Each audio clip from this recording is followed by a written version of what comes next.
El Oxlajú Bactún es un ciclo de 5.200 años.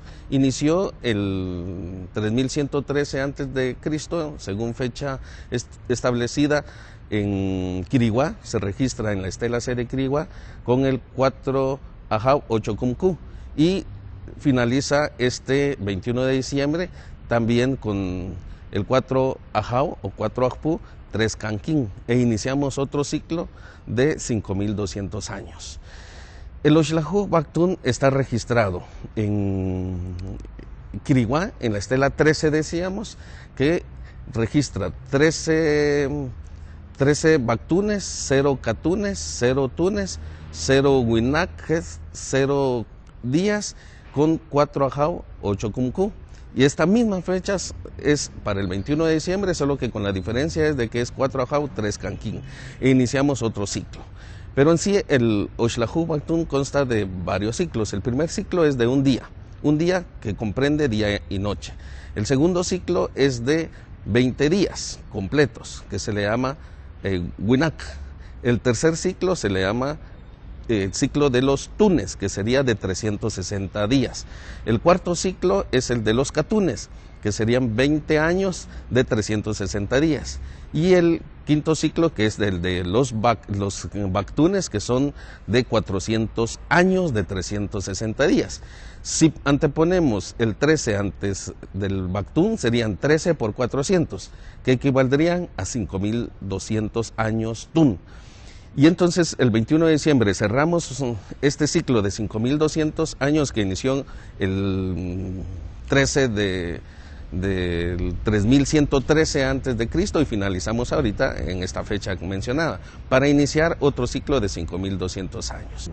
El ciclo de 365 días consta de 18 energías por 20.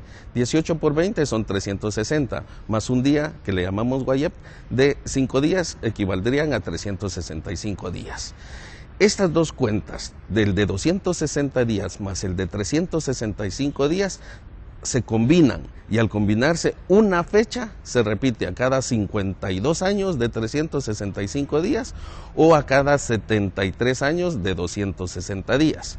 En su combinación con los ciclos de los catunes hacen el ciclo de la cuenta larga, que es el ciclo de los bactunes, que estamos cerrando este 21 de diciembre, la cuenta de los bactunes. ¿Qué implica eso? Implica cambios, implica transformaciones. Transformaciones desde varios puntos de vista. Una de ellas es la transformación interna, que sería el cambio de nosotros mismos como seres humanos a la búsqueda de una sociedad más humana, más justa. Cambios sociales, cambios políticos, que deberíamos de impulsar para mejorar las condiciones de los seres humanos. Pero también hay cambios en la misma naturaleza. El ser humano ha destruido la naturaleza, y entonces, ¿qué es lo que plantea este nuevo ciclo del Oxlajú Bactún? Es que nosotros como seres humanos nos reencontremos con la madre naturaleza y defendamos la madre naturaleza, así como el agua, los ríos, los lagos, todos aquellos elementos que sustentan la vida del ser humano, y el ser humano debe de luchar por la madre naturaleza. Y uno de los efectos más nocivos que ha causado daños a la naturaleza en nuestro medio ha sido la explotación de minería a cielo abierto. Y yo creo que la defensa de la madre tierra es importantísimo en este cambio de los bactunes. De un ciclo nuevo de 13 bactunes estaríamos propiciando una sociedad más justa, más equilibrada, en armonía con la naturaleza.